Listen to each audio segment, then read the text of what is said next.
대학 수학능력 시험이 이틀 앞으로 다가왔습니다. 내일 예비 소집을 앞둔 수험생들은 긴장감 속에 막바지 준비를 하고 있습니다.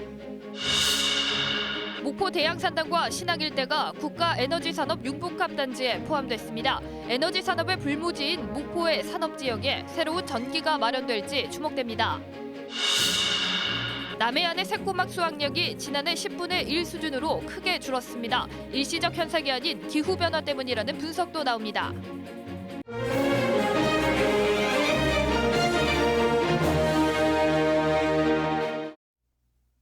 이어서 목포에서 전해드립니다.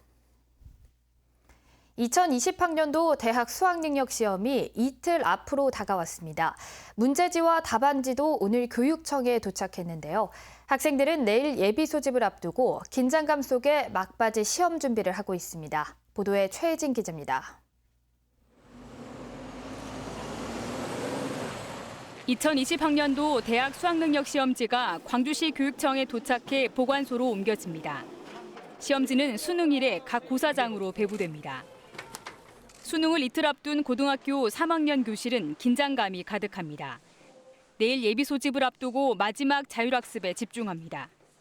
기출문제를 계속 풀어보고 오답 노트도 다시 확인합니다. 기출문제를 반복적으로 풀이해보고 있고 컨디션 관리를 위해서 충분한 숙면을 취하고 있습니다. 올해 광주와 전남 지역 수험생은 34,500여 명, 광주는 38곳, 전남은 46곳의 시험장에서 수능이 치러집니다. 입시 전문가들은 올해는 역대 수능 가운데 가장 어려웠던 지난해보다는 쉽겠지만 불수능 기조가 유지되는 만큼 변별력 있는 문제가 적지 않을 것으로 예상하고 있습니다. 그동안 계속 오개념을 가지고 있었거나 아니면 오류를 범했던 문제들 중심으로 한 번 더 꼼꼼하게 확인해 보는 것도 좋은 방법인 것 같습니다. 학부모들도 시험을 앞둔 자녀들을 위해서 간절한 마음으로 두 손 모아 기도합니다. 당일날 그냥 무탈하게 건강하고 특별한 일 없이 자기 실력만 발휘했으면 하는 바람이에요. 기상청은 예비 소집일인 내일부터 기온이 내려가겠고 수능일인 모레는 낮 기온이 평년보다 5도 정도 낮은 추운 날씨를 보일 것으로 예보했습니다. KBS 뉴스 최진입니다. 목포 해상 케이블카 운행이 2020학년도 대학 수학능력시험 일정에 맞춰 내일과 모레 이틀 동안 중단됩니다. 해상 케이블카 측은 북한 승강장 인근 고등학교가 수능 시험장으로 지정되면서 탑승객이나 차량 등으로 인한 소음으로 시험에 지장을 초래할 것을 우려해 운행 중단 결정을 내렸다고 밝혔습니다.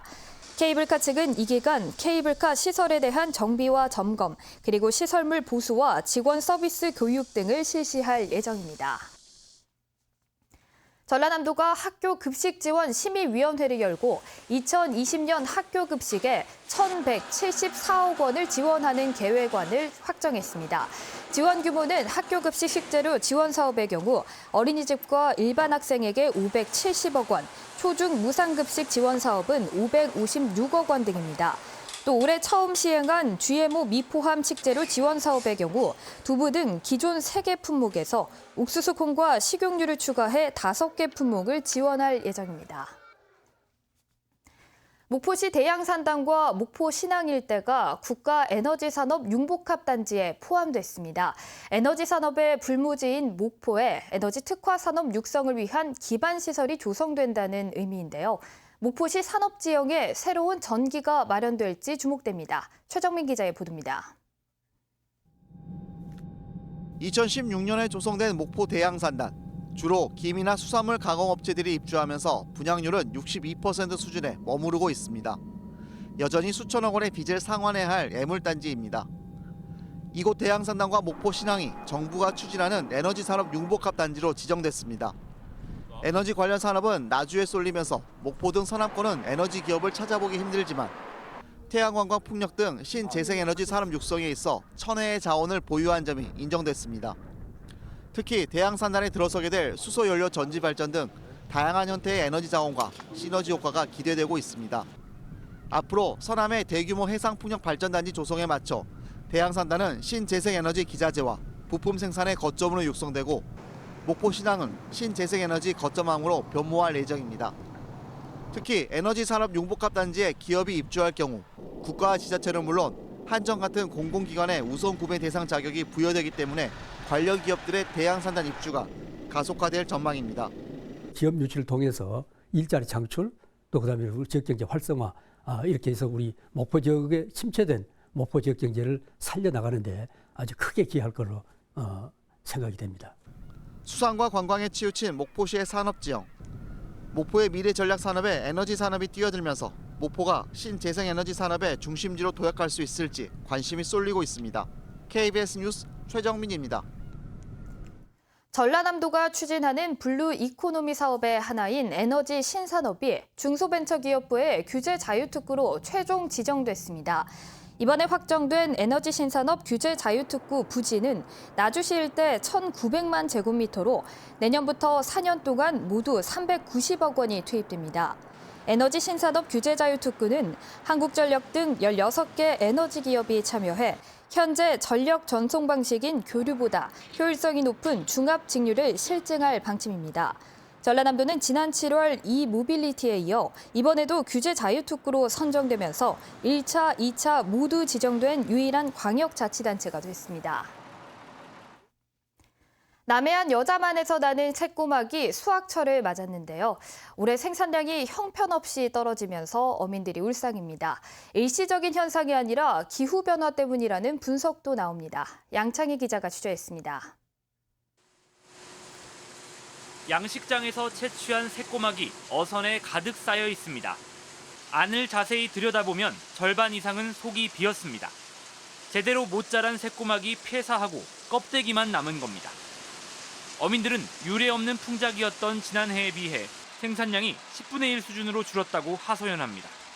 채취를 해봐도 거의 한 80% 이상이 폐사된 걸로 지금 확인되고 있습니다. 폐사량이 많기 때문에 우리 어민들이 참 근심이 많습니다. 공급이 줄자 값은 3배에서 5배까지 올랐습니다. 예년 같으면 이 새꼬막 수확철에 선착장에 있는 선별기 8대가 모두 가동돼야 했지만 올해는 수확량이 급감하면서 선별기 상당수가 아예 놀고 있습니다. 문제는 지난 2014년과 17년에도 집단 폐사가 발생하는 등 새꼬막 흉작이 반복된다는 겁니다. 전문가들은 원인 가운데 하나로 기후변화를 꼽습니다. 겨울철 수온이 20년 전보다 5도 넘게 오르면서 새꼬막 산란기가 늦여름에서 먹이가 부족한 초여름으로 앞당겨졌고 이 때문에 폐사가 잇따른다는 겁니다. 산란이 이렇게 빨라지니까 여름철에 식물 플랑크톤 먹이를 이용할 수 없게 된다는 것입니다. 그러니까 과거에 비해서 최근에 봄철에 대량 폐사가 일어나는 것이 이런 기후변화의 영향으로 나타나고 있습니다. 해양 생태계가 급변하면서 새꼬막뿐 아니라 참꼬막과 김 등 여러 양식 생물의 생산량이 줄고 있어 대책 마련이 시급하다는 지적이 나옵니다. KBS 뉴스 양창입니다.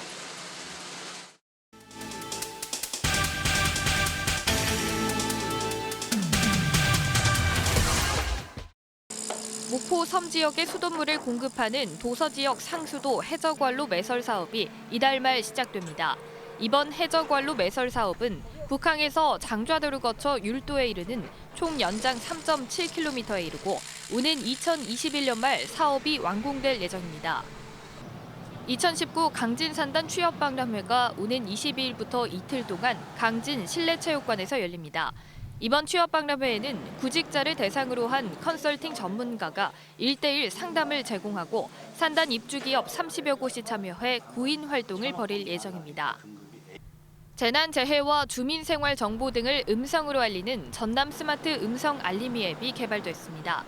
전라남도는 태풍 등 긴급 상황이 발생할 경우 긴급 문자 메시지를 전송했지만 장애인과 노약자는 확인이 곤란했다면서 스마트 음성 알림이를 통해 재난재해 소식 등을 더 잘 전달할 수 있을 것으로 전망했습니다.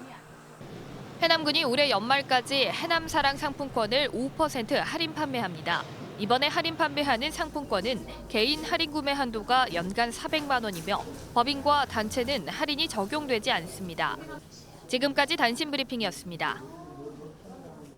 전라남도 교육청이 내년 예산안으로 3조 8,732억 원을 편성해 전남도 의회에 제출했습니다. 이 가운데 학교 환경 구축에 4,956억 원, 미래교육 기반 구축에 816억 원 등이 편성됐습니다. 이번에 편성된 내년 예산안은 올해 본 예산보다 0.9%, 339억 원이 증가했습니다. 올해 전남의 김 생산량이 줄어들 것으로 보입니다.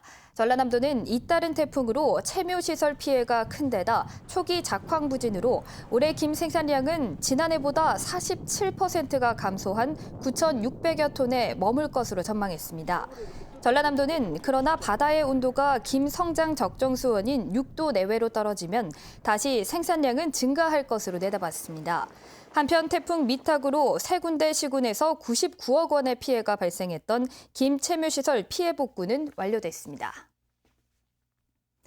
올해 전남의 쌀 생산량이 줄 것으로 전망됐습니다. 통계청이 발표한 자료를 보면 전남의 올해 쌀 생산량은 72만 5천 톤으로 지난해보다 5.3% 줄어들 것으로 예측됐습니다. 통계청은 올해 잇따른 태풍과 함께 벼 재배 면적이 소폭 감소했기 때문으로 풀이했습니다. 지금까지 목포였습니다.